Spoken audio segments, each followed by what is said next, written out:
بسم الله الرحمن الرحیم. الحمد لله والصلاة والسلام على رسول الله وعلى آله وأصحابه اجمعین و من تبعهم بإحسان إلى يوم الدین. دوستان عزیز، سروران گرامی، السلام علیکم و رحمت الله و برکاته. در خدمت شما عزیزان قرار داریم در برنامه زیبای شگفتی های آفرینش. دوستان عزیز، این موضوعات به دین و زندگی ما تعلق دارد و وقتی که ما مسئله دین را میگوییم به این معنی است که به ایمان و عقیده ما ربط دارد. ما چگونه توانسته باشیم که با خدای خود نزدیک شویم و ایمان خود را قوی بسازیم و عقیده خود را راسخ بسازیم. این است هدف نهایی از عرض برنامه ها. تنها هدف ما دوستا مسائل علمی نیست که خدمت شما مسئله را عرض کردیم و مسئله تمام شد، بلکه این مسائل علمی را که حقیقت های عصر هست، واقعیت های روز هست، این را ما ربط میتیم به دین ما و مسئله دین، مسئله ایمان و عقیده هست. اگر ما کلن موضوع دین خود را که دین اسلام هست این را مطالعه بکنیم، خلاصه این دین این می شود که خداوند متعال از بنده هایش خواسته است که به بالای خداوند ایمان بیاوریم و طاعت و بندگی خداوند را بجا بکنیم. این خلاصه دین ما، خلاصه رسالت های آسمانی، خلاصه فرستادن پیامبران. چرا که خداوند متعال آفریدگار جهان هست و آفریدگار هر خرد و بزرگ هست. خداوند آفریدگار جهان و آفریدگار هر خرد و بزرگ هست. هر چیزی را که ما در این جهان میبینیم و یا مشاهده میکنیم همش دلالت به وحدانیت خداوند متعال میکند که این مخلوقاتی که در چهاربر ما قرار دارد خالق اینها همش خداوند هست و خداوند هیچ چیز در این جهان بیهوده نیافریده. در این جهان هیچ چیز بیهوده آفریده نشده هست. افحسبتم انما خلقناکم عبثا و انکم الینا لا ترجعون، که یکی از مخلوقات خداوند در این جهان انسان هست. انسان یک مخلوق است، یعنی انسان همه جهان نیست. انسان یک مخلوق کوچک و ضعیفی است در این جهان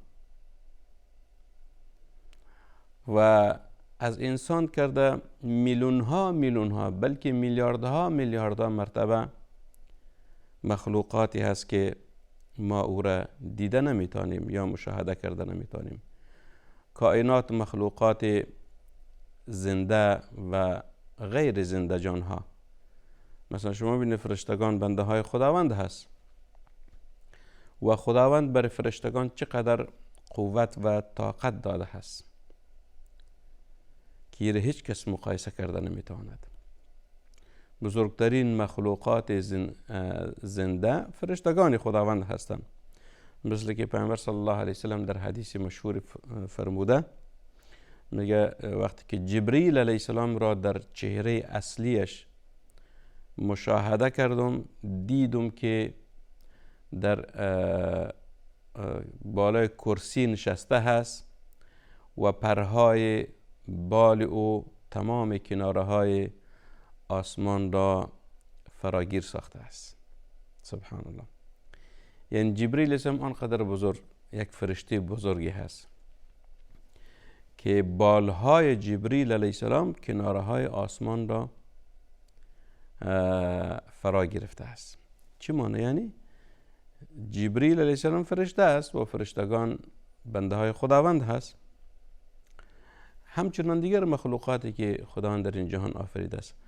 پس در این آیه متبرکه که خداوند متعال فرمود افحسبتم انما خلقناکم عبثا و انکم الینا لا ترجعون، که این خطاب به انسان هست. این خطاب الهی به کی است؟ به انسان هست. آیا شما گمان میبرید افحسبتم انما خلقناکم عبثا؟ آیا شما گمان میبرید که ما شما را بیهوده آفریدیم؟ یعنی بدون کدام هدف شما را در این جهان آفریدیم که بخورین و بنوشین و بمیرین؟ این بیهودگی است. مثل عقیده مارکسیستا و عقیده اونهایی که از خداوند متعال منکر هستند. اونها میگوین که خدایی نیست در این جهان، آفریدگار وجود ندارد، لذا منکر میشوند از چی؟ از وجود خداوند.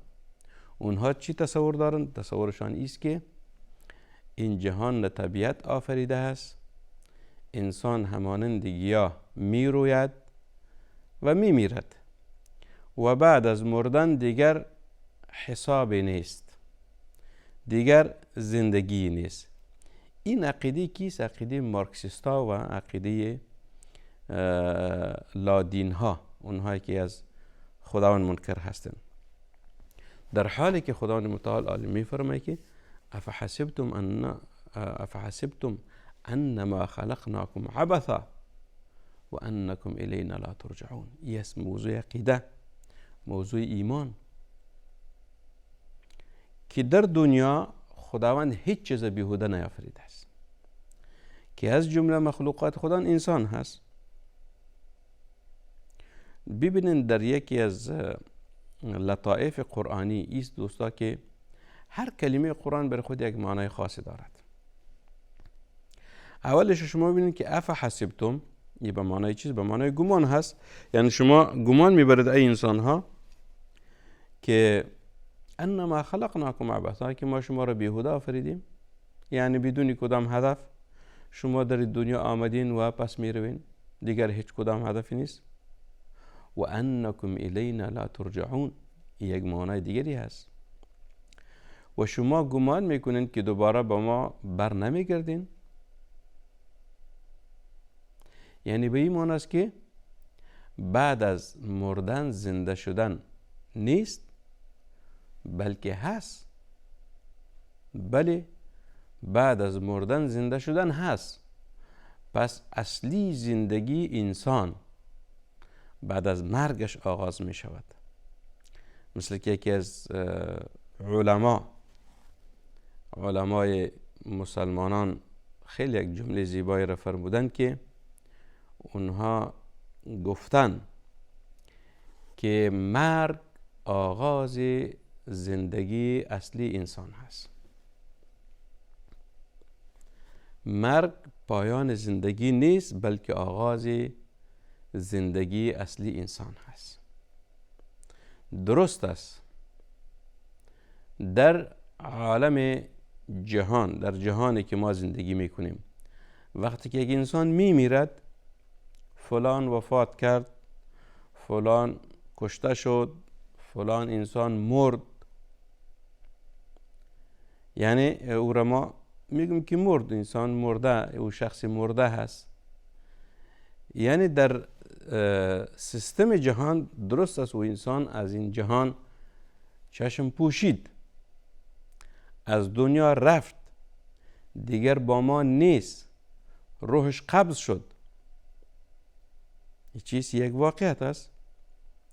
ولی چون که از جهان چشم پوشید، حال زندگی اصلیش آغاز می شود. به چی معنی؟ به این معنی که خداوندی که به ما وعده داده است به عموم انسان ها و خصوصا به مؤمنی که از دنیا رحلت می کند، می میرد، وفات می کند، اگر انسان صالح بود، انسان مؤمن واقعی بود، انسانی بود که از بنده های خاص خداوند بود، دیگر بعد از وفاتش در بسیار نعمت ها زندگی می کند، خداوند در بهشت برش باز میکند تا روز قیامت احساس خوشی بکند، تا روز قیامت احساس خوشی بکند. و اگر انسان کافر بود، انسان بدبخت بود، انسان گناهگار بود، انسان فاسق و فاجر بود، انسان ظالم و ستمگر بود، یعنی کسی که مستحق عذاب خداوندی هست، پس بر از این شخص یک دری از درهای جهنم باز می شود و تا روز قیامت در عذاب می باشد، تا روز قیامت در عذاب می باشد. پس مرگ انسان آغاز زندگی انسان هست. مرگ انسان آغاز زندگی انسان هست که خوشبختی و بدبختی انسان از همون لحظه شروع می شود. شاید یک انسان در دنیا خیلی در نعمت ها زندگی می کند. یک انسان میلیاردر هست، پولدار هست، مالدار هست، قصر دارد، عیال و فرزند دارد، در نعمت ها و آسایش زندگی می کند، ولی مؤمن نیست. اگر مؤمن هست، شخص فاسق و فاجر و گناهگار بود، بعد از مرگش انسان وضعیتش به چه حالت است؟ بدون شک خداوند چنین انسانها را عذاب می دهد. یعنی خداوند انسانهای ظالم و ستمگر و گناهگار را ولو که تحت مشیت اراده خداوند هست، ولی باز هم به اساس وعده های خداوند انسان گناهگار عذاب می بیند و در عذاب الهی قرار می گیرد. پس معنا چی شد؟ معنا ای شد که انسان زندگی اصلیش بعد از مرگ آغاز می شود. زندگی اصلی انسان بعد از مرگ آغاز می شود که او زندگی حقیقی هست و زندگی واقعی هست. ما وقتی که در این دنیا طاعت خدا را انجام میتیم، طاعات و عبادات است، کارهای نیک انجام میتیم، به خاطر از اینکه زندگی اصلی خدا آباد کرده باشیم. چرا مثلا ببینین دوستان عزیز، قسمی که علما هم ایده شرح نموده که زندگی انسان ها 3 بخش دارد. اولش زندگی دنیا هست، دومش زندگی جهان برزخ هست، سومش زندگی آخرت هست. یعنی 3 تقسیم از زندگی انسان ها. چرا؟ به خاطر از اینکه همین انسان مخلوقی است که از جانب خداوند محاسبه می شود در نتیجه اعمالش. چی عمل انجام داده، چی کار کرده است، خوب است یا بد است، به خوبی ها ثواب داده می شود و به بدی ها عذاب. این چیز قانون خداوند است، این حکم خداوند است، نظام الهی است که انسان، هدف ما از می درس ای بود که خداوند فرموده بود که افحسبتم انما خلقناکم عبثا. واژه عبثا بود در قرآن کریم که خداوند هیچ چیز در این جهان بیهوده نیافریده است، به خاطر یک هدف والای آفریده است. انسان خلقتش به خاطر یک هدف بزرگی هست. او هدف بزرگ چیست؟ او هدف بزرگی است که انسان خدای خود را بشناسد، به خدای خود ایمان بیاورد و طاعت و بندگی خدا را انجام بدهد. این هست هدف نهایی از چی؟ از خلقت انسان، از آفرینش انسان، از وجود انسان در این جهان. پس افحسبتم انما خلقناکم عبثا، این رد است به عقیده اونهایی که تصور میکنن که انسان یک مخلوقی است همانند گیاه، میروید و همانند گیاه از بین میرود و دیگر حساب کتابی نیست. این عقیده کیست؟ عقیده ملحدینی هست که از وجود خدا منکر هستند. اما عقیده ما مسلمانایی است که دنیا یک مرحله زودگذری هست که انسان در این مرحله زندگیش مدت کوتاهی را سپری می کند و بعد از او به زندگی ابدیش می پیوندد، به زندگی اصلیش می پیوندد. پس این چیز یعنی هدف آفرینش انسان است که ما انسان ها کوشش میکنیم که دار ابدی خود را آباد بسازیم و دار ابدی خود را به طاعت و بندگی خداوند چی بکنیم؟ زیبا بسازیم. چرا؟ به خاطر از اینکه اونمو زندگی اصلی انسان هست، اونمو زندگی اصلی انسان است و خداوند متعال این جهان به خاطر آزمایش آفریده است که ولا الذي خلق الموت والحیات لیبلوکم، یعنی خداوند ذات است که مرگ و زندگی را آفریده است. به خاطر چی؟